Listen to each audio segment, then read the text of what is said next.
정부가 담뱃값을 2,000원 인상하는 방안을 추진하기로 했습니다. 문영표 보건복지부 장관은 오늘 발표한 금연종합대책을 통해서 담뱃값을 내년 1월 1일부터 인상한다고 밝혔는데요. 이에 따라 현행 평균 2,500원인 담배 가격이 내년 1월부터 2,000원이 오른 평균 4,500원에 판매됩니다. 또 담뱃값 인상과 함께 흡연 억제를 위해서 담뱃값에 흡연 폐해를 경고하는 그림을 넣고요.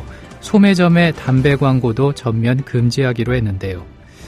담뱃값 인상에 따른 금연 효과에 대한 의견이 분분한 가운데 서민 부담만 가중시킨다는 반론도 만만치 않아서 앞으로의 추진 과정에 큰 논란이 예상됩니다. 특히 정부가 담뱃값 인상을 통해서 담뱃값을 올리기로 했기 때문에 국회 통과 과정에서도 진통이 불가피할 것으로 보입니다. 정승조의 뉴스트라다무스 9월 11일 목요일 순서 시작하죠. 정가 소식 여의도 리포트는 김효진 PD 전화 연결해서 살펴보고요. 뉴스브리핑은 국민TV 뉴스 안은필 기자 준비하고 있습니다. 그리고 이슈 분석은 이강윤 정치평론가 전화 연결하겠습니다. 잠시 전하는 말씀 듣고 다시 옵니다.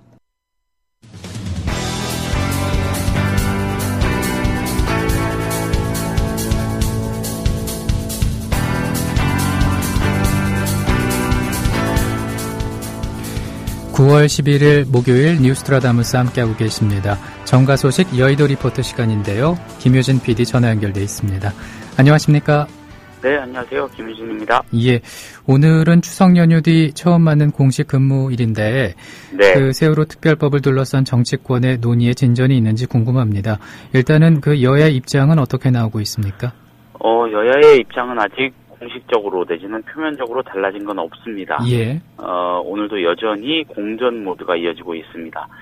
여야가 각각 오늘 오전에 당 최고위원 회의 그리고 정책 간담회 등의 일정을 열어서 입장을 밝혔는데 먼저 새누리당 얘기부터 살펴보겠습니다. 예. 사실 본질을 따지고 보면 세월호 유가족들하고 야당이 이 새누리당을 압박하고 제대로 된 특별법 제정을 촉구해야 하는데 오히려 새누리당이 압박을 하는 묘한 상황이 연출이 되고 있습니다. 이완구 원내대표는 최고위원 회의에서 야당이 먼저 공식적인 입장을 빨리 밝혀야 한다. 양당 원내대표의 2차 협의 사항에 대한 야당의 입장이 명확하지 않다. 거부인지 요보인지 모르겠다. 이렇게 새정치연합을 압박했습니다. 예. 이완구 원내대표는 특히 박영선 국민공감혁신위원장을 향해서 3차 회담을 할 때 박 위원장이 전권을 충분히 갖고 있다고 전제하고 회담할 수 있겠나? 3차 협의가 야당 의통에서 추인된다는 것을 누가 장담할 수 있겠나라고 꼬집어서 말하기도 했습니다. 우리 얘기는 할 만큼 했다. 그러니 입장 정리해서 빨리 밝혀라. 유가족들하고 대화하는 것도 더 이상은 어렵다. 이런 뉘앙스로 해석이 됩니다. 또한 이 박영선 위원장의 약점을 대놓고 건드리면서 압박 수위를 높인 것으로도 보입니다. 그렇군요. 기존과 같이 여야 입장은 달라질 게 없군요. 예. 그렇습니다. 예. 김무성 새누리당 대표는 아예 이번 주말까지 합의를 맞춰달라고 구체적으로 요구를 했더라고요. 그렇습니다. 새정치연합 입장에서는 굉장히 기분이 나쁠 수 있는 마치 이 김 대표가 자신들을 포함한 모든 정치권을 공중에서 내려다본다고 여길 수 있는 그런 발언이었습니다. 예. 역시 최고위원회에서 한 말인데 김무성 대표는 이 자리에서 모든 재량권을 갖고 마지막 협상을 해서 이번 주말까지 합의해 주기를 바란다 이렇게 강하게 압박했습니다. 김무성 대표는 그러면서 양당의 의원총회는 이 합의를 무조건 추인해서 국회 정상화를 반드시 이루어야 한다. 이 과정에 제3자 개입은 절대 안 된다 이렇게 말했습니다. 마치 이 최후 통첩 같은 어떻게 보면 또 엄포 같은 발언입니다. 그렇군요. 예. 근데 이제 새누리당이 오는 15일에 보니까는 비쟁점 법안 분리 처리를 위한 직권 상정을 정의와 국회의장에게 강하게 요구하기도 했더라고요. 이건 무슨 얘기입니까? 그렇습니다. 김무성 대표는 민생을 위한 국회 활동이 더 이상 멈춰서는 안 된다면서 예. 여야 합의하에 상임위와 법사위를 거쳐서 본회의에 계류 중인 법안들을 국회법에 정해진 대로 의장께서 직권 상정해서 처리해 주시길 부탁드린다. 이것이 국민께서 원하고 계시는 바다 이렇게 정의화 의장에게 대놓고 촉구를 했습니다. 예. 이완구 원내대표 또한 국회의장은 국회 파행을 더 방치하지 말고 법률이 정한 대로 국회의장의 권능을 발휘해 국회 정상화에 역할을 해주기를 간곡히 부탁한다고 말했습니다.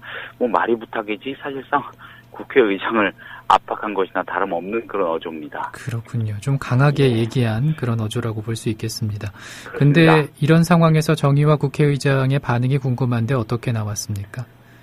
일단 정의화 의장은 직권상정에 앞서서 이 정치적 합의에 의한 의사일정 재개를 여야에 촉구한 것으로 알려졌습니다. 예. 오늘 오전에 새누리당 이완구 원내대표 그리고 새정치민주연합 박영선 국민공감혁신위원장에게 각각 전화를 걸어 이런 요청을 했다는 겁니다. 예. 정 의장은 이날까지 여야 간 의사일정 합의가 이루어지지 않으면 내일 국회 운영위에 의사일정과 관련한 협조 공문을 보낼 것으로 전해졌습니다. 예. 이 국회법에는 전체 의사일정 작성 시 의장이 국회 운영위와 협의하되 협의가 이루어지지 않으면 의장이 결정하도록 돼 있습니다. 그렇긴 합니다만 의장이 이 국정감사나 대정부 질문, 예산안 심사 등과 관련한 의사 일정을 정해도 여야가 합의하지 않으면 실효성이 없습니다. 그래서 정 의장의 이 같은 움직임은 여야 합의를 촉구하는 압박용으로 일단 보이고요. 또 정 의장이 의장에 취임할 때 자신의 임기 중에 직권상정은 없을 것이다 이렇게 공언한 점도 고려할 부분입니다. 예. 어쨌든 정 의장은 나름대로 국회 정상화를 위한 움직임을 이어가고 있습니다. 오늘 오전에 새누리당 정가균, 새정치연합 이석현 국회 부의장과 접견을 해서 구상을 나눴고요. 오후에는 여야 중진 의원들을 두루 만날 예정입니다. 또 내일은 국회 상임위원장들과의 면담도 예정돼 있습니다. 그렇군요. 여당과 의장으로부터 동시다발적인 압박을 받고 있는 새정치연합 입장도 살펴봐야 될 텐데 네. 새정치연합의 분위기는 어떻습니까? 일단 새정치연합은 논란의 화살을 이 박근혜 대통령 쪽으로 돌리면서 표면적으로는 강경한 태도를 유지하고 있습니다. 예. 박영선 위원장은 오늘 오전 이 당 정책 간담회에서 국회가 알아서 하라며 청와대가 뒤에 숨는 것은 비겁하다. 세월호 특별법 뒤에 청와대가 있다는 것은 삼척동자도 다 안다. 이렇게 말했습니다. 그렇군요. 이런 가운데 살펴보니까는 이완구, 박영선 두 사람이 다시 만나서 대화에 나설지 이게 궁금해지는데 네. 현재까지로는 만나기로 했다, 아직 아니다라는 전망이 엇갈리는 것 같습니다. 일부 언론에서 이 이완구, 박영선 두 사람이 오늘 오후에 국회에서 공식 회동을 한다고 보도를 했습니다. 예. 양측의 대화가 급물살을 탄 게 아니냐는 전망이 나오기도 했는데 일단 이건 정확한 사실은 아닌 것 같습니다. 새정치연합 유은혜 원내대변인이 이런 보도하고 관련해서 조금 전에 설명을 했는데 예. 아직 공식적으로 확정된 건 아니고 구체적인 일정이나 대화 내용 등을 가지고 조율을 하고 있는 단계라고 합니다. 예. 두 사람이 만나느냐 안 만나느냐가 중요한 건 만약 만남이 성사가 될 경우 양쪽 모두 일정한 수준의 절충안을 염두에 두고 대면하는 것으로 봐야 하기 때문입니다. 두 사람은 지난 5일 서울 모초에서 비공개 회동을 한 뒤 어제까지 이 전화 통화를 통한 의견 조율을 꾸준히 해왔던 것으로 알려져 있습니다. 예. 이런 가운데 어제로 예정됐던 만남이 돌연 취소가 됐죠. 그렇죠. 예. 따라서 양측 모두 만날 거라면 어느 정도 높은 가능성을 갖고 만나야 한다는 공감대를 갖고 있다는 관측이 가능합니다. 그만큼 이 만남 자체의 의미가 크고 그래서 만남이 더 신중하다 이런 얘기가 되겠습니다. 그렇군요. 그리고 또 한 가지 중요한 소식이 있지 않습니까? 그렇습니다. 박영선 위원장이 당 비상대책위원장으로 외부 인사를 영입하겠다는 뜻을 밝혔는데 설명을 좀 해주시죠. 박영선 위원장이 오늘 오전 아까 말씀드린 정책 간담회에서 말씀하신 대로 그런 의사를 밝혔습니다. 예. 박 위원장은 이 자리에서 국민공감혁신위원회를 이끌 역량 있는 분을 외부에서 영입할 예정이다. 정치와 정당개혁의 학문적 이론을 갖추고 현실 정치에도 이해도가 굉장히 높은 분을 영입한 것을 추진하고 있다. 이렇게 말했습니다. 국민공감혁신위가 비대위의 다른 이름이죠. 예. 박 위원장은 현재 당 비대위원장직을 겸임하고 있습니다. 원내대표하고요. 따라서 오늘의 발언은 자신이 비대위원장 자리에서 물러나고 원내대표직은 분리해서 그 자리만 유지하겠다는 뜻으로 해석할 수도 있습니다. 그런데 정작 자신의 사퇴 의사를 명시적으로 밝히지는 않았거든요. 예. 새정치연합 안팎에서는 박 위원장이 외부 인사를 영입한 뒤 그 인사와 공동으로 비대위원장직을 맡는 방안, 그리고 아예 물러나는 방안 등등을 두고 여전히 고민하고 있다는 얘기도 들립니다. 아무튼 현재 자리와 직책을 지금 현 상태대로 온전히 유지하는 것으로는 지금의 정국을 뚫어내기 힘들다는 판단은 한 것 같습니다. 예, 향후 또 전개가 어떻게 될지 한번 지켜봐야 될 것 같습니다. 네. 예, 박영선 위원장이 언급한 외부 인사 있지 않습니까? 네. 네, 거론되는 인물 가운데 하나가 새정치 정치쇄신특위 위원을 지낸 이상돈 중앙대 명예교수라고요. 네네, 새정치 아니고 예전 새누리당. 새누리당. 정치쇄신특위 위원이었죠. 예. 이상돈 중앙대 명예교수가 거론되고 있다고 합니다. 이 박 위원장이 외부 인사 언급을 하자마자 얘기가 나오고 있는데 이상돈 교수 본인은 이 언론 인터뷰를 통해서 그것이 그렇게 간단한 문제가 아니라는 정도로만 말씀드리겠다 이렇게 밝혔습니다. 그러면서 제안을 받은 것은 인정을 했습니다.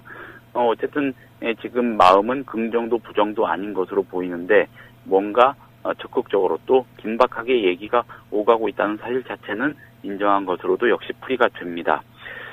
잘 아시는 대로 이상돈 교수는 지난 이 총대선 전국에서 새누리당 정치쇄신특위 위원 등을 맡아서 총대선 새누리당 승리에 나름대로 공을 세운 인물입니다. 예.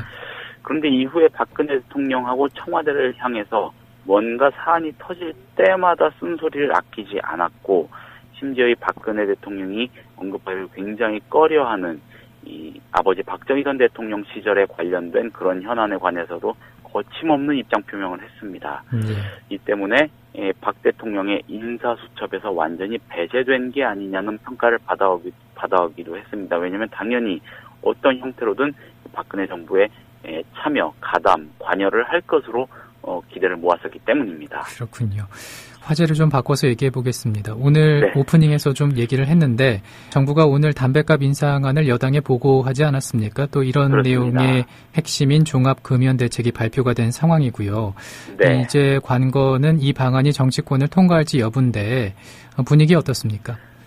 예, 정부가 한 2,000원 올리겠다고 하죠. 지금 2,500원짜리를 한 4,500원 정도로 만들겠다. 예. 쉽지는 않을 것 같습니다. 오늘 최고위원 회의에서 새누리당 지도부가 보고를 받았는데 복지부 장관이나 경제부총리 등등으로부터 직접 받았죠. 지도부 인사들 대부분이 우려를 표했다고 합니다.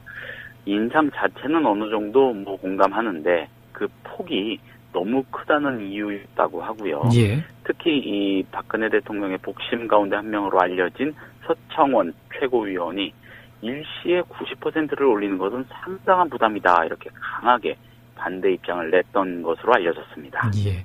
그런가 하면 새정치연합은 비판을 계속하고 있는 상황인 거잖아요. 그렇죠? 네, 그렇죠. 새정치연합은 한마디로 서민의 호주머니를 털어서 재원을 마련하겠다는 구상이다. 이렇게 밝히면서 반대 입장을 분명히 하고 있습니다. 특히 국회 보건복지위원회 소관 상임위죠. 야당 간사인 새정치연합 김성주 의원은 새정치민주연합은 부족한 세수를 메우기 위해 MB정부 때 이명박 정부 때 일방적으로 시행했던 부자 감세 정책을 철회하라는 주장을 일관되게 해왔다. 박근혜 정부는 이에 응답하지 않고 오히려 국민과 서민들의 호주머니를 털어 재원을 마련하겠다는 정책을 내놨다. 이렇게 비판했고요. 예. 우윤근 당 정책위 의장은 이 담배세와 관련한 통계를 보면 세금 6조 원 중 77%가 지방세로 나가고 23%가 건강복지기금이고 그중 금연 홍보를 위한 금연 정책에 쓰이는 돈은 약 120억 원에 불과하다. 6조 원을 걷어 120억 원을 금연 정책에 쓰면서 담배세 인상하는 것이 국민 건강을 위한 정책이라고 할 수 있는지 모르겠다. 차라리 세금이 부족하니 세금을 더 걷어 달라고 하는 것이 솔직할 것이고 국민들에게 양해와 이해를 구하는 것이 맞는 태도다. 이렇게 일갈했습니다. 그렇군요. 예, 오늘 말씀 여기까지 듣습니다. 고맙습니다. 네, 감사합니다. 지금까지 국회에서 김효진 PD 전화 연결을 통해서 정가 소식 살펴봤습니다. 앞서 이제 담뱃값 인상과 관련한 내용 전해드렸는데요. 국회 보건복지위원회 야당 간사인 김성주 새정치민주연합 의원은 오늘 국회에서 열린 민생정책 간담회에서 그동안 새정치민주연합은 부족한 세수를 메꾸기 위해서 MB정부 때 일방적으로 시행한 부자 감세 정책을 철회하라는 주장을 일관되게 해왔지만은 박근혜 정부는 응답하지 않고 오히려 국민과 서민들의 호주머니를 털어 마련하겠다는 정책을 내놨다면서 담뱃값 인상 방침을 비판했습니다. 김효경 의원도 부자 감세를 피하면서 서민 증세를 위한 꼼수에 불과하다고 질타를 했는데요. 국민라디오 조상훈의 뉴스바에서 밝힌 내용 들어보시겠습니다. 어떻게 돈을 쓰느냐 이것도 문제지만 한 가지 또 국민들 입장에서 지금 지적하고 있는 게 결국은 이게 서민들한테 세부담만 가중시키는 이른바 서민 증세 아니냐 이런 비판이 있습니다. 이 부분은 어떻게 입장을 갖고 계십니까? 그럴 수 있죠. 이게 이제 담배에 붙이는 세금은 이제 일종의 소비세적인 성격을 갖잖아요. 예. 담배를 이제 소비할 때마다 내는 거기 때문에 그러면은 이게 역진적인 성격을 가지게 되고요. 다시 말해서 상대적으로 소득이 낮은 쪽에 많이 부담이 가는 성격을 가지는 데다가 경험적으로 이 담배값을 올리면 금연이 실제로 일어나는 계층은 비교적 고학력, 고소득층에서 금연이 많이 성공되고요. 담배값을 올릴 경우에요? 예. 네네. 저소득층, 저소득, 저교육층에서 흡연을 계속하는 비율이 높아져요. 예. 그래서 서구에서도 이 담배값을 올리고 나면 흡연층이 이제 저소득층으로 집중되는 그런 현상을 보이거든요. 그래서 담배값으로 조성된 그 돈을 그런 저소득층을 위해서 집중적으로 돈을 좀 써야지 된다. 이런 이제 전략이 나오게 되는 거죠. 예. 그런데 만약에 돈을 저소득층에다가 금연을 위해서 그리고 저소득층에 집중적으로 돈을 쓰는 전략이 한쪽에서 확실히 제시가 되지 않으면 결국은 이제 저소득층의 부담이 굉장히 커지는 그런 문제가 남게 되는 거죠. 경남 거창에 사는 조합원 백함나무님. 남편의 유언으로 온 가족이 미디어 협동조합원이 됐습니다. 라디오 비평 들으실 때마다 아이고 속이 시원하다 이렇게 하시더라고요. 본인이 먼저 하시고요 가입을. 예, 그 뜻을 이제 알았기 때문에 손자, 손녀 6명까지 그렇게 이제 다 가입을 하게 됐지. 작고한 부부는 왜 국민TV 조합원 가입 이것이 이 시대에 꼭 필요한 언론운동이라고 확신했을까요? 가슴 아픈 가족사가 있었습니다. 저는 민족일보 조용수 그분 그때부터 관심을 많이 가지시고 저 동아투이 그때 남편이 광고도 내고 또 한겨레 주주도 되시고 저희 시어른 되시는 분이 보도연맹에 억울한 죽음을 당하셨습니다. 중학교 때 아버지가 억울하게 그리고 옥살이 하실 때 도시락을 가지고 감옥에 가서 어느 날 갑자기 이제 총살 당했다는 그런 걸 안 겪었으면은 또 평범하게 살았을 수도 있는데.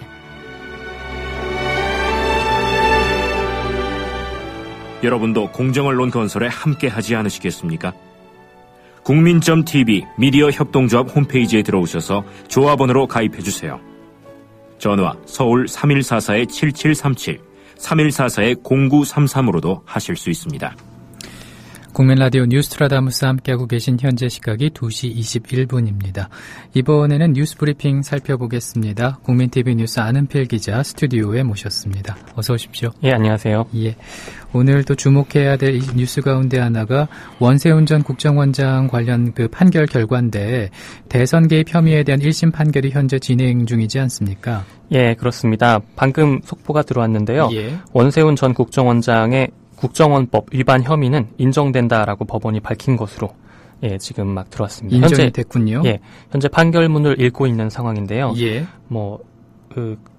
국정원법에 대해서는 위반 혐의가 인정이 됐는데 트위터 계정 관련해서는 증거 능력을 인정받지 않았다는 그런 소식도 들어오고 있어서요. 좀 더 지켜봐야 할 것 같습니다. 그렇군요. 네, 관련 소식 조금 더 전해드리면요. 국가정보원 직원들에게 선거 개입을 지시한 혐의로 원세훈 전 국정원장과 이종명 전 국정원 3차장 등에 대한 1심 선고 공판이 지금 진행 중입니다. 예. 서울중앙지검 특별수사팀이 원전 원장을 선거법 위반 및 국정원법 위반 혐의로 불구속 기소해 재판이 시작된 지 1년 3개월 만에 내려지는 판결인데요. 검찰과 변호인 측은 공판 과정에서 검찰이 제출한 국정원 트위터 계정 269개로 작성된 선거, 정치 개입 트윗글 수십만여 건의 증거 능력을 다투는 등 치열한 법리 공방을 펼쳐왔습니다. 재판의 핵심 쟁점은 원전 원장이 구체적으로 대선 개입을 지시했는지 여부와 국정원 심리전단의 트위터와 인터넷 댓글 작성 활동에 공직선거법 위반 혐의로 인정할 수 있는지 여부입니다. 예. 이번 사건에 관련한 물적 증거는 많은 편이었는데요. 그 증거들 가운데 일부만 지금 현재 법원이 인정하고 있는 상황인 것 같습니다. 검찰은 원전 원장이 적극적인 선거 개입을 지시한 증거로 매달 부서장 회의 등에서 전달된 원장님 지시 강조 말씀 녹취록과 국정원 명의의 트윗글 78만여 건을 법정에 제출했습니다. 하지만 이 사건 자체가 전례가 없던 일이어서 예. 대선 개입의 물증으로 검찰이 제출한 증거들이 인정받을 수 있는지 재판부의 해석에 달린 상황입니다. 예, 그렇군요. 어찌됐든 그 재판부 판단에 따라 유무죄가 갈릴 수 있는 상황이었는데 일단은 판결은 그렇게 난 상황입니다. 자, 세월호 재판 소식 한번 살펴보겠습니다. 세월호가 매번 운항을 할 때마다 만선 수준으로 짐을 실었다. 이런 증언이 나왔네요. 예, 그렇습니다. 세월호 화물 고박을 담당했던 인천 항운노조 조합원 이모 씨의 증언입니다. 이 씨는 오늘 광주지법에서 열린 청해진 해운과 고박업체 우련통운, 임직원 등에 대한 공판에 증인으로 출석해서 이같이 말했습니다. 차를 너무 빽빽하게 실어서 사람이 지나다니기도 어려울 정도였다라고 말한 건데요. 예. 이 외에 이 씨는 화물끼리 로프로 연결해 고정하고 선체와는 연결도 하지 않았다고도 말했습니다. 우련통운으로부터 업무 지시를 받는다고 밝힌 이 씨는 화물 고박 상태에 대한 최종 확인은 누가 하느냐라는 질문에 통상 배의 1등 항해사가 하는 것으로 알고 있지만 세월호에서 확인하는 것은 못 봤다고 답했습니다. 예. 이어서 증인으로 나온 조합원 유모 씨도 세월호의 고박 장비 등이 다른 배와 다르냐라는 검사의 질문에 다른 정도가 아니라 완전히 상이했다고 강조했고 컨테이너를 고박하는 장치가 세월호에는 아예 없었으며 국외 선박에 비해 국내 선박들의 고박 상태가 좋지 않다고도 말했습니다. 그렇군요. 화제를 바꿔보겠습니다. 박근혜 대통령과의 면담 요구하고 있는 세월호 유가족들의 노숙 농성이 이제 21일째지 않습니까? 네. 예, 정청래 새정치연합 의원도 단식 21일째를 맞고 있는 상황인데 이 정청래 의원이 박근혜 대통령을 정면 비판했어요. 예, 그렇습니다. 정청래 의원은 세월호 유가족들의 면담 요청을 거부하고 있는 박근혜 대통령에 대해 참으로 나쁜 대통령이고 독한 대통령이라고 비난했습니다. 예. 정청래 의원은 오늘 KBS 라디오와의 인터뷰에서 본인이 대통령인 내가 최종 책임자다. 세월호 참사의 최종 책임자다. 성역 없는 진상조사를 하겠다. 그리고 민간이 참여하는 세월호 특별법을 통과시키겠다. 유가족들의 여한이 없도록 하겠다라고 대통령 본인이 말해놓고서 지금 유가족을 만나주지도 않는다고 비판했는데요. 예. 정 의원은 또 세월호 특별법 때문에 국정이 마비됐다는 비판에 대해서는 2005년도에 사학법 개정을 놓고 박근혜 당시 한나라당 대표가 정기국회를 완전 보이콧하고 2달을 전국을 다니면서 데모했다며 그때도 당시 박근혜 한나라당 대표에게 국회로 돌아가라, 민생법안 처리하라 이렇게 많은 요구가 있었고 비난이 들끓었다. 그러나 당시 박근혜 한나라당 대표가 스스로 길을 막고 결국 2달간이나 전국을 마비시켰다.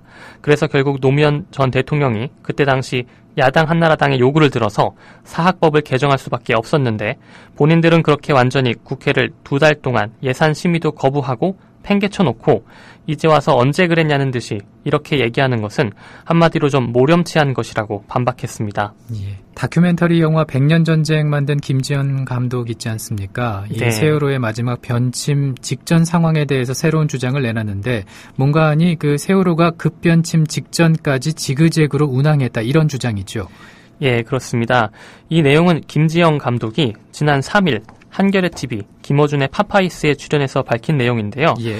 이 내용이 지금까지 나오지 않았던 새로운 내용이어서 관련 내용이 기사로 많이 나왔을 줄 알았는데 오늘 확인을 해보니까 한겨레 그리고 블루투데이라는 언론에서 딱 두 곳에서만 기사화가 됐습니다. 그렇군요. 그래서 주요 내용을 좀 간단하게 전해드리려고 합니다. 그동안 검경합동수사본부는 세월호가 급변침 직전까지 정상 운행을 했다고 밝혀왔는데요. 그리고 세월호 선원들도 8시 48분께 정상 변침을 시도했으나 평소보다 타가 많이 돌아갔다고 주장했습니다. 예.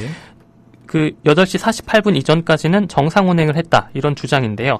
하지만 김지영 감독은 세월호가 침몰 직전에 지그재그로 운항을 했고 특히 변침 직전에는 왼쪽으로 먼저 회전을 한 후에 다시 오른쪽으로 급변침을 했다고 주장했습니다.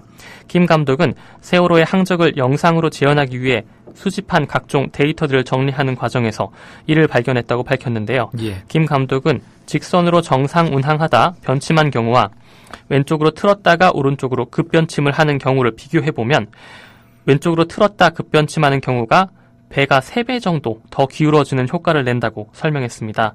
자동차를 운전해보신 분들은 조금 이해하실 수 있을 것 같은데요. 예를 들어서 차를 타고 오른쪽으로 크게 돌기 위해서는 왼쪽으로 미리 방향을 꺾어서 돌아가야 하지 않습니까? 예. 오른쪽으로 돌 공간을 확보하기 위해서요. 또는 주차할 때 주차하고자 하는 방향의 반대 방향으로 미리 차를 움직이는 그런 방식을 생각하시면 이해가 좀 쉬울 것 같습니다. 당시 세월호도 이런 방식으로 움직였다는 건데요. 즉 세월호가 정상 운항을 하고 있었다고 밝힌 합수부의 발표와는 다르게 세월호가 침몰 직전 지그재그로 운항을 했고 특히 마지막 급변침 전에는 왼쪽으로 방향을 틀었다가 오른쪽으로 다시 급변침을 했다는 그런 내용입니다. 그렇군요. 경제 소식 한번 살펴보겠습니다. 주택담보대출 비율 LTV와 총부채 상환 비율인 DTI가 완화된 이후에 금융권의 주택담보대출이 한 달 동안 3배 이상 는 것으로 나타났네요. 예, 금융권에 따르면 지난달 1일 LTV와 DTI가 완화된 이후 금융권의 주택담보대출은 7월 말보다 4조 7천억 원 증가했습니다. 이는 지난 1월부터 7월까지 한 달 평균 증가액 1조 5천억 원보다 크게 늘어난 겁니다. 증가액 4조 7천억 원 가운데 비은행권 대출 증가액은 400억 원에 그쳐서 대출 수요가 비은행권에서 은행권으로 이동한 것으로 조사됐습니다. 예. 한편 신용대출 등을 포함한 금융권의 전체 가계대출은 지난 한 달 동안 5조 4천억 원으로 늘었습니다. 이는 상대적으로 대출금리가 높은 상호금융, 보험사, 저축은행, 여신전문 금융사 등 비은행권에서 은행권으로 대출을 갈아타거나 신규 대출이 은행권에 집중됐기 때문으로 분석이 되는데요. 지난 6월 말 기준으로 가계부채가 1,040조 원을 돌파하면서 사상 최대치를 넘어선 상황에서 주택담보대출의 확대에 따른 부작용이 우려되는 상황입니다. 정부나 한국은행의 인식은 아직 가계부채 증가세가 우려할 만한 수준이 아니라고 밝히고 있지만 전문가들은 지금이라도 당장 대책을 강구해야 한다는 입장입니다. 그렇군요. 그리고 저도 인터넷에서 이 기사를 보면서 정말 그런 것일까 의문이 들었었는데 오존층을 복구하기 위한 국제협력이 성과를 거두고 있는 것으로 나타났다고 하죠. 예, 그렇습니다. 유엔 환경계획과 세계기상기구는 현지 시각으로 10일 발간한 오존층 파괴에 대한 과학적 평가 2014에서 오존층이 향후 수십 년 내에 복구될 수 있는 궤도에 올랐다고 밝혔습니다. 이 보고서는 4년 만에 처음 이뤄진 오존층에 대한 조사 결과를 담고 있는데요. 예. 오존층이 1980년대 수준으로 돌아갈 수 있을 것이다 라고 내다봤습니다. 1989년 발효된 몬트리올 의정서에 따라서 오존층을 파괴하는 염화불화탄소 등에 대한 국제적인 규제가 성공적인 만큼 오존층이 심각하게 파괴되기 이전으로 회복하는 게 가능하다는 건데요. 또 남극대륙 오존층에 구멍이 난 것은 지구 남반부 기후변화의 주요 요인이었다고 지적하기도 했습니다. 하지만 식품 생산 과정에서 발생하는 아산화 질소 등이 빠르게 늘어나고 있는 것은 오존층 파괴물질 감소의 효과를 갉아먹을 수 있다고 경고했습니다. 네, 지금까지 국민TV 뉴스 안은필 기자와 함께 알아봤습니다. 고맙습니다. 네, 고맙습니다. 미디어 협동조합 국민TV 뉴스K 앵커 노종면입니다.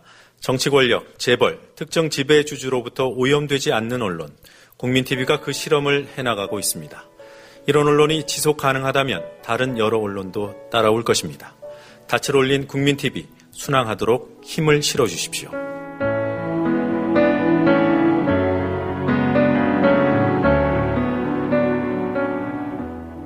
월 11,000원의 조합비 납입, 조합원 여러분의 많은 동참을 바랍니다. 자동납부는 미디어 협동조합 홈페이지 국민.tv 또는 서울전화 3144-0933, 서울전화 3144-7737로 신청하실 수 있습니다. 여러분에게 언론혁명으로, 그래서 자부심으로 보답하겠습니다. 국민라디오 뉴스트라다무스 함께하고 계십니다. 새누리당 하태경 의원이 최근 일간베스트 등 20대 우파들은 아직은 희망이 있다고 말을 했습니다. 지난 6일 일베 회원과 보수단체 학생들이 광화문에서 폭식 농성을 벌인 것을 두고 좌파들의 나쁜 점만 담는 것 같다고 안타깝다고 비판을 했다가 이들에게 거센 비난을 받은 바 있었습니다. 하 의원은 아는 사람은 다 알겠지만은 세월호 국면에서 그나마 문재인 등 일부 좌파들과 김용호 등 극소수 유족들이 대한민국 헌법을 짓밟고 대통령까지 능욕하는데 정면에서 맞서 싸운 게 하태경이라고 강조했습니다. 일베에게 희망이 있다는 발언을 두고 오늘 KBS 라디오에 나와 밝힌 말을 들어보시겠습니다. 광화문에서 최근 극우 성향의 인터넷 사이트 일간베스트 회원들, 이른바 일베 회원들이 폭식 투쟁을 벌였습니다. 하 의원께서는 이들의 집단 행동 어떻게 보셨습니까? 좀 유치하고 졸렬하죠. 이런 게 사실 지금 세월호 전국을 무리하게 이끌어가는 그 광화문 단식 현장에 있는 사람들에 대한 국민들의 불만이 높고, 예. 여기에는 충분히 항의할 수 있다고 생각이 되는데, 그 항의하는 방법이 조금 더 세련되고 교양이 있었으면 많은 국민들이 지지를 했을 텐데요. 예. 오히려 역효과가 나타난 것 같아요. 항의 자체는 있을 수 있는 거지만 그 방식은 잘못됐다, 이렇게 보시는 겁니까? 그렇죠. 예. 네. 그런데 일베 폭식 투쟁에 대해서 하태경 의원께서 비판한 다음 날 바로 일베를 포함해서 20대 우파들에게 희망이 있다, 이런 분석도 SNS에 올리셨던데 이건 또 어떤 의미였습니까? 일베 사이트를, 일베는 어떤 조직이 아니거든요. 이석기 아로처럼 어떤 조직이 아니고, 예. 아고라처럼 이제 논의 공간인데, 거기 들어가서 보니까 이 폭식 투쟁에 비판하고 자상하는 20대 친구들의 목소리가 굉장히 강하게 있어요. 네. 이게 잘못됐다. 그러니까 이런 폭식 투쟁이 잘못됐다고 성찰할 수 있는 20대 우파 청년들이 네. 아직도 존재하기 때문에, 그런 의미에서 20대들은 아직 자정 능력이 사라지지 않았다 하는 걸 말씀드립니다.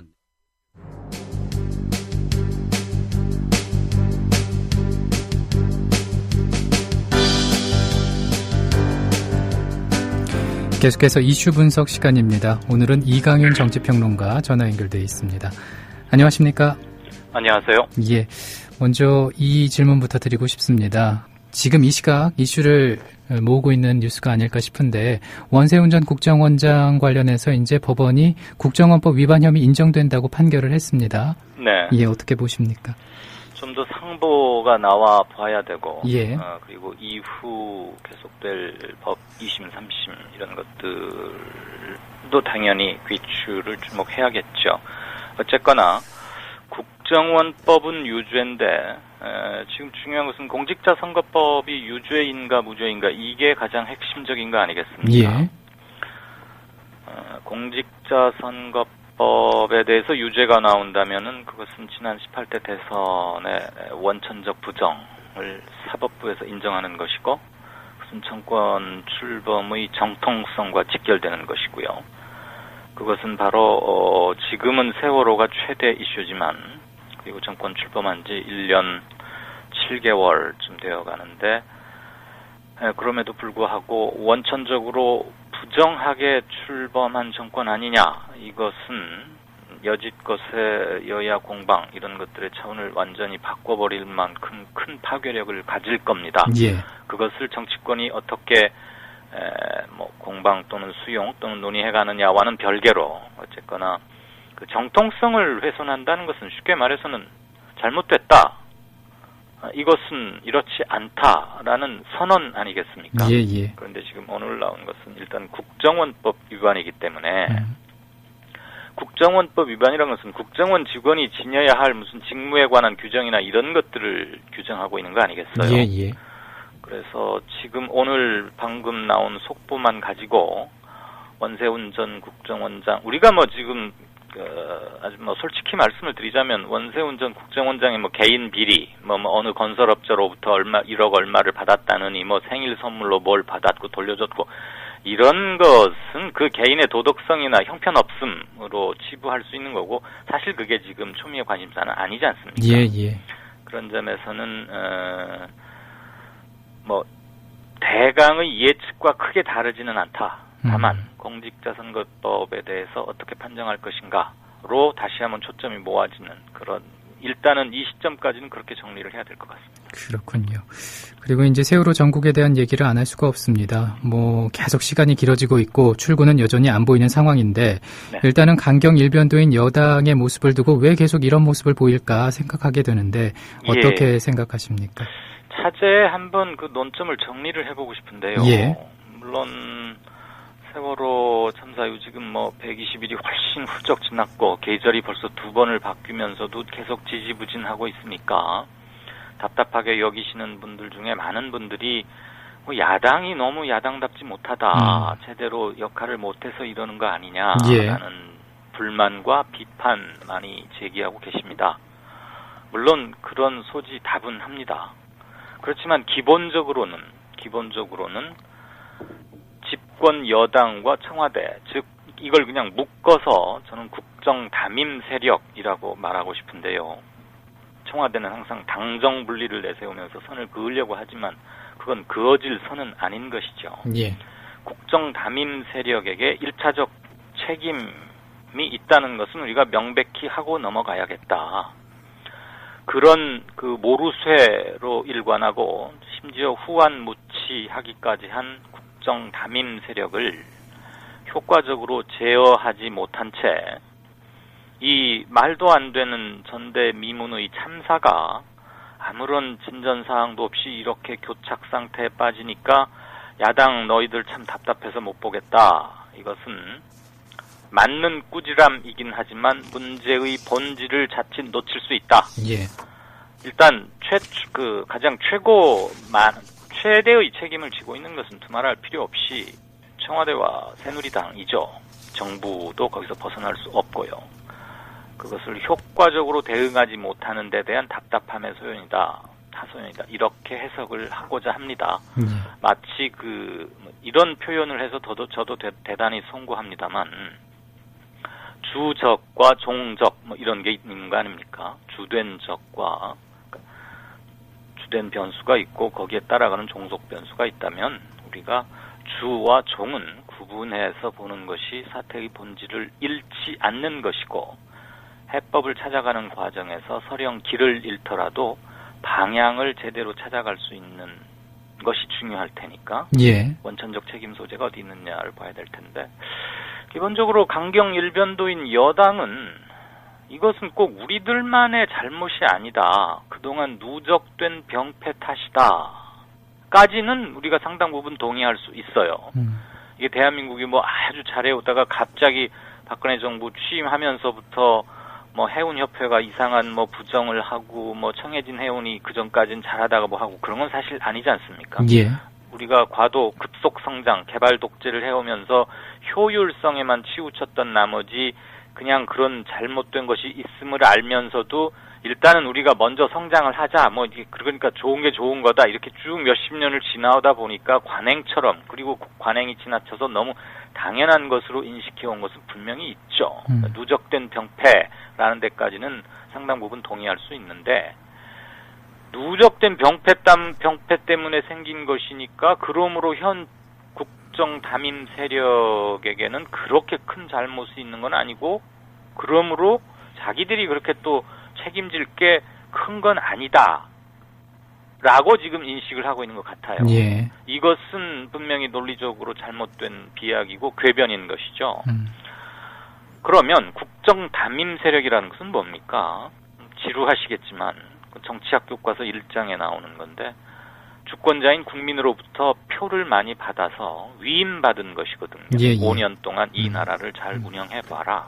그러면 그 전부터 잘못되어져 왔던 관행도 고치라라는 국민의 명령이 들어있는 것이지 당신들이 집권하기 이전에 있었던 것은 다른 사람들이 잘못한 것이니까 그건 뭐 고치든 말든 뭐 고치면 더욱 좋고 안 되면 어쩔 수 있어. 지금부터라도 잘해. 이런 건 아니지 않습니까? 예. 우리가 뭐 집에서 아이들을 양육하거나 학교에서 교육하는 것도 다 마찬가지인 것이죠. 그러니까 이들의 시국 인식이 대단히 나이브하다. 그다음에 역사성을 갖고 있지 못하다. 그리고 지나치게 편가르기에 입각해서 자기들의 지지층에만 발을 딛고 그 수적 우위를 통해서 정치를 하겠다는 거죠. 이른바 정치학에서 말하는 그 두 국민 전략이라는 게 있는데요. 예. Two Nations Policy라고 합니다. 영어를 써서 미안한데 학문 용어니까 어쩔 수가 없네요.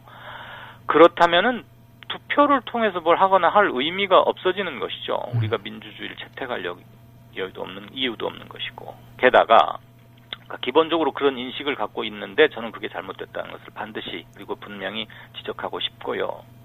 여기에 청와대에서 지금 야당이나 유가족들이 요구하고 있는 것, 뭐 일테면 수사권, 기소권으로 집약은 됩니다만 꼭 그렇게까지 한정시킬 필요는 없는 게 믿을 수 있는 특검, 확실하게 진상을 밝힐 수 있는 장치를 갖춘 특검이라면 저는 유가족들도 대승적으로 수용할 의사가 없지 않을 것이라고 감히 말씀을 드립니다.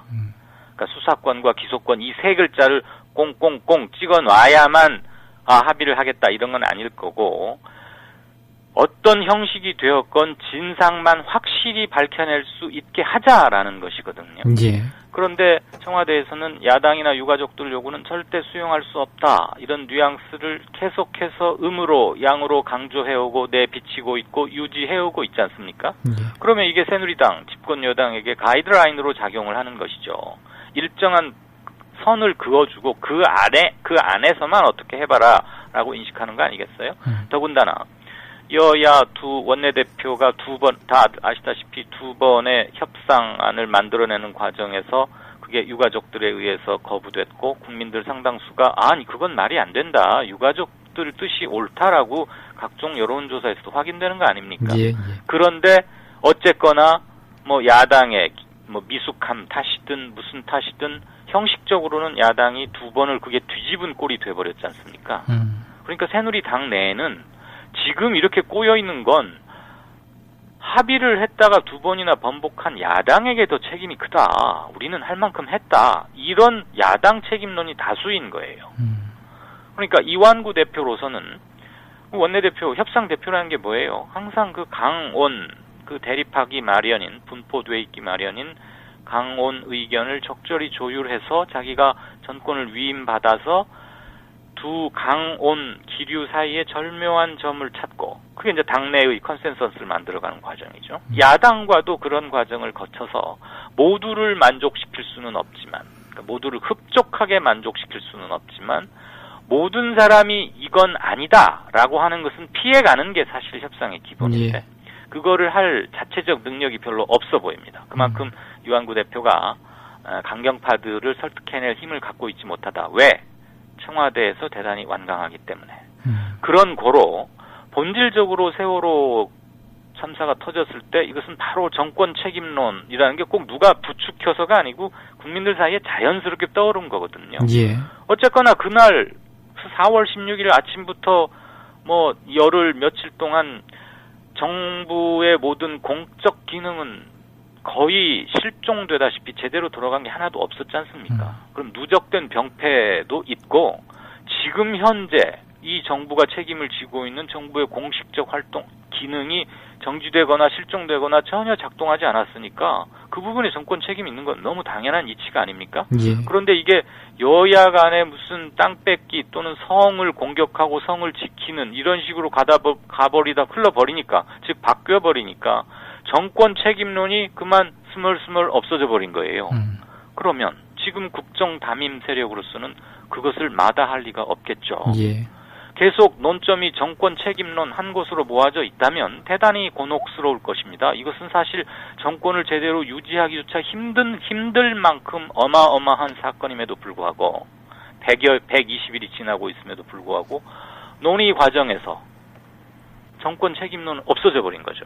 그리고 지금 야당이 상당 부분 제 역할을 못하고 있으니까 비난을 골고루 나눠받고 있는 거예요. 이러다 이게 좀 더 지속이 된다면 정치 혐오증으로 번지는 것은 너무 불을 보듯 뻔합니다. 예. 그런데 정치 혐오증이 확산돼도 여당에게 꼭 불리한 것은 아닌 것이 일단 정권 책임론은 실종돼 버린 거 아닙니까? 희석돼 버리는 거고 정치 전반에 대해서 이거 안 되겠다. 이런 정도의 국회라면 차라리 해산해버려야 되는 거 아니냐. 예. 이런 아주 격정적인 얘기들이 민심의 상당 부분을 얻게 된다면 그건 야당에게만 불리한 게 아니라 정치권 전반에게 불리해진 것이고 고로 국정 담임 세력으로서는 그닥 그거에 대해서 아프게 느낄 필요가 없다. 이거야말로 정치 공학적인 계산인 것이죠.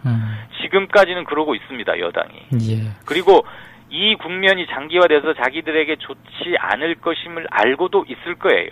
그렇지만 굳이 나서서 이것을 타결책을 찾으려고 하는 노력이 안 보이는 이유는 일단 우선 청와대 눈치를 여전히 강하게 없죠. 보고 있다는 것. 예. 그리고 야당이 상대적으로 말하자면 우리가 복싱 경기를 할 때 상대가 강하면 챔피언도 이렇게 고전하고 그러면 뭐라 그러죠? 코너라고 그러나요? 그 선수 이렇게 코치도 있고 하는 데서 작전도 내고 화이팅도 외치고 할 텐데 상대 선수가 의외로 약하면 그냥 조용한 거 아닙니까? 예. 선수에게만 맡겨놔도 잘 경기가 되니까 비유가 적절했는지는 모르겠습니다만. 예. 그래서 짧게 정리를 하자면 지금 이 교착 상태의 책임은 야당에게 있다라고 주장하는 새누리당의 강경파들은 지금 자신들의 강경 노선이 결국은 자신들에게 부메랑이 되어서 돌아올 것이다. 이것을 모르고 있다면 그건 무능하거나 단견인 거고요. 알고서도 이 국면을 좀 더 즐기겠다라고 하면 그 정치할 자격이 없는 것이죠. 예. 일단 기본적인 인간에 대한 예의를 못 지키는 것이다. 그렇게 보고 있습니다. 물론 제가 지금 여당에게 포커스를 맞춰서 말씀을 드렸습니다만 야당도 자기 할 바를 제대로 못하고 있는 것은 그동안 누차에 걸쳐서 지적을 했으니까 더 이상 자세한 언급은 지금은 피하고 다음 항목에서 말씀드리든지 하겠습니다. 예. 일단은 어찌됐든 여든 야든 정치권이 그 모두를 만족시킬 수는 없겠지만은 세심한 배려라는 게 정말 필요한 부분인데 이번 세월호 전국과 관련해서 그렇지 못한 게 참 아쉽고 안타깝고 답답하고 그런 상황인 것 같습니다. 일단 이제 여당 입장에서 말씀을 해주셨고 야당은 여전히 방향을 못 잡고 있는 상태가 장기화되고 있는 상황인데 근데 새정치연합 박영선 원내대표가 또 비대위원장 외부에서 영입하겠다 이런 말을 했어요. 예. 거론한 사람, 난 직접 이름을 콕 찍어서 말을 한 건 아닙니다만 예. 이러이러한 사람을 모시는 게 어떻겠느냐. 두 가지로 해석이 되죠. 그럼 자기가 지금 사실 리더십을 거의 완전히 상실한 거 아닙니까? 예. 두 번의 협상이 그렇게 어긋나게 되면서. 그러니까 현 박영선 원내대표 체제로는 비대위원장으로서의 령이 쓰질 않는 것이고 쉽게 말해 사람이 움직이지가 않죠. 예. 당 내에서도 사람을 움직일 수 없고 야당의 든든한 지원군이자 디딤돌 역할을 해야 하는 비판적 또는 변화와 개혁을 바라는 국민들 대부분이 이래가지고야 되겠는가 이런 회의론이 많이 퍼져 있는 거 아닙니까? 예. 그것을 지금 어느 누구도 나서서 효과적으로 수습할래야 마땅치가 않아요. 그래서 이미 비대위원장, 즉 당대표, 원내대표 말고요. 당대표로서는 조금 과한 표현일지 모르지만 반식물인간 상태다. 저는 그렇게 보고 있는데. 예. 그래서 아마 고육책으로 비대위원장은 다른 사람을 찾겠다. 이건데, 그러면 자기가 그 말을 확실하게 액센트를 줘서 할 거면 저는 오늘부로 비대위원장을 내려놓고자 한다. 새로운 비대위원장이 모셔질 때까지만 그 직무를 최소한 수행을 하겠다. 어쨌거나 자신은 비대위원장을 맡았는데 몇 가지 중대한 정치적 과오 때문에 더 이상 직을 수행하기 힘들므로 원내대표만 충실히 유지를 하겠다. 이런 정도 선언을 하면서 외부에서 모셔오겠다라고 하면 그게 좀 정치적 의미를 가질 수 있는데 자신의 거취에 대해서는 한마디도 명확하게 말하지 않은 채 자기가 무슨 비대위원장을 모셔오는 심사위원장처럼 이러이러한 사람이면 좋겠다. 사실 굳이 그런 말 안 해도 누구나 다 아는 얘기거든요. 예. 그런데 대충 거론한 것을 보니까 그러면 지난번에 새누리당 이름 바뀌기 전에는 뭐 한나라당 그 비대 비상대책위원으로 영입됐던 중앙대 명예교수 이상돈 전 교수 있지 않습니까? 예. 그럼 거의 이 사람인데 얘기를 맞춰보면 그분이 설령 보수 쪽에서는 굉장히 합리적이고 뭐 많은 장점이 있다 치고 뭐 있죠.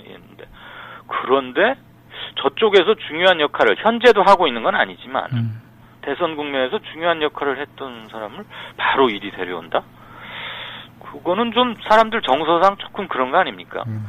그 전통적인 그리고 정통성 있는 이른바 야권의 인재 풀에서도 찾을 수 있는 것이고 정 못 찾으면 국민통합형 뭐 이렇게도 찾을 수 있지만 국민통합형 무슨 비대위원장 이런 것은 정권 운용자 측에서 아주 위기에 몰려 있을 때 그렇게 하는 것이지 지금은 사람들이 원하는 것은 야당은 야당다워라 아닙니까? 예. 그럼 비대위원장이 갖춰야 할 뭐 스펙이란 말 요즘 대학생들만 쓰는 것 같은데 그 빤이 나오는 거 아니겠어요?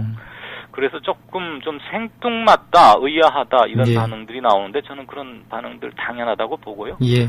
지금 제1야당이 방향을 못 잡고 이렇게 장기화되고 있는 것은 말씀드렸듯이 당내 리더십이 없습니다. 그리고 최대 계파라고 할 수 있는 이른바 친노 진영. 저는 뭐 친노가 마치 편가르기 같아서 저 개인적으로 제가 정치평론을 하러 갈 때는 그 용어를 쓰지는 않습니다만 그냥 많이들 쓰고 있으니까 일단 표현을 차용하지요. 친노의 뭐 리더는 누가 봐도 문재인 의원 정도인데 그리고 최대 계파 다수를 점하고 있고요. 거기에서 박영선 비대위원장 체제로 움직이자라고 말을 했기 때문에 지난번 광화문 단식 농성장에서 말이죠. 그러니까 섣불리 여기에 뭐 안 된다 박영선 끌어내리고 뭐 새로 하자 이러면은 마치 또 당권을 두고 싸우는 것으로 비칠 수가 있기 때문에 다들 불만은 있지만 그냥 두고 보고 있는 거예요. 예. 내가 아닌 다른 사람이 나서서 뭘 하겠지. 그러니까 이게 지금 야당의 무기력함 바로 그 자체죠. 누가 뭔가를 나서서 하면 그때야 나는 움직이겠다라는 것은 주체적으로 무엇을 이끌고 갈 능력도 의사도 없다는 얘기입니다. 뭐 지금 야당의 무기력성을 한 장면으로 보여주는 게 아닌가 싶습니다. 예. 시간이 정말 이제 얼마 남지 않았는데. 그렇군요. 예. 마지막 질문 드리겠습니다. 답변을 좀 앞으로 다음번 순서부터는 제가 좀 줄이겠습니다. 제가 한 주일 동안 뭐 청취자분들 상당 부분께서는 들어 아시리라고 생각합니다만 물론 모르시는 분도 계신데 한 주간 방송을 좀 떠나 있었고 더군다나 지금 포맷이 바뀐 이 프로에는 제가 오늘 처음 하는 거여서 그래도 좋습니다. 이렇게 또 말씀해 주시는 것도요. 예, 근데 추석 연휴가 막 끝나서 이제 추석 민심 뭐 명절 민심이다 이렇게 언론에서들 많이 얘기하지 않습니까? 그렇죠. 근데 그거 어떻게 파악하는 건지 믿을 만한 건지 그게 의문이거든요. 그래요. 그 옛날에 뭐 옛날처럼 그 인터넷이나 이런 게 없고 우표 붙여서 편지 가던 시절 그다음에 뭐 시외전화 요금 비싸가지고 요 전화도 서로 잘 못하고 할 때는 서울에서 뭐 좀 일을 한다는 사람들의 생각이나 알고 있는 바가 이제 지방 각지로 어떻게 퍼지느냐 그런 점에서 명절은 굉장히 중요한 민심이 섞이고 정보가 교류되는 건 맞는데 저는 그게 옛날 얘기라고 보고요. 그리고 생각해 보십시오. 추석이나 설 최소한 사흘에서 한 닷새쯤 쉬지 않습니까? 예. 다들 왔다 갔다 하고 설령 이동을 안 해도 자기 집안에서 명절을 세는데 우선 여론조사 하는 기관도 없고요. 여론조사 한다고 전화 와봤자 누가 얼마나 충실히 응하겠어요?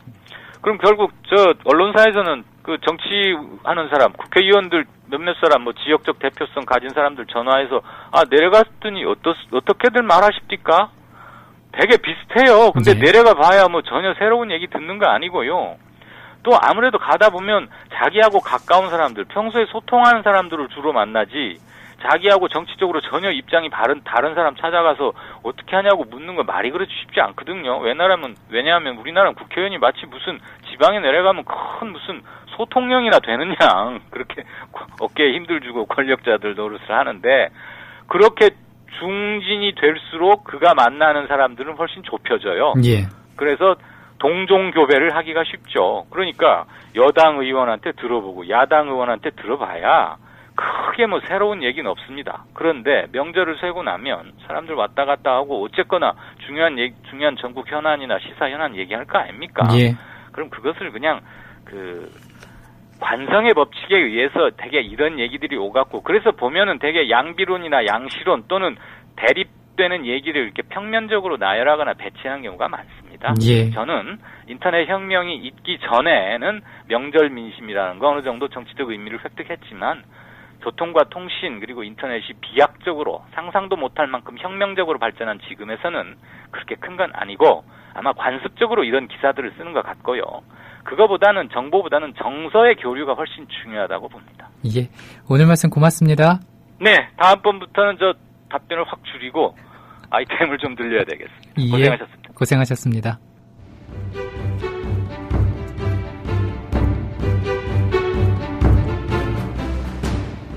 목요일에 함께 했었던 뉴스트라타무스 이 시간 마치겠습니다. 내일 오후 2시에 인사드리죠.